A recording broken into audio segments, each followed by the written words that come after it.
Я музыкант Энвер Ибрагимов. В своей школе крымско-татарской музыки я не только знакомлю детей с азами музыкального искусства, но и погружаю их в национальную культуру. Издание «Хоран Дефтери» очень пригодится мне в моей работе. Создавая же издание «Хоран Дефтери», мы думали о многих факторах. О полезности для этнографов, для широкой аудитории.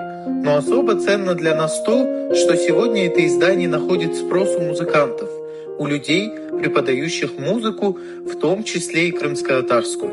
И, конечно, неоценимый вклад в нашу культуру и в обучение музыке оказывает школа крымско-татарской музыки Энвера Ибрагимова, которая уже начинает использовать «Хоран Дефтери» в своей работе.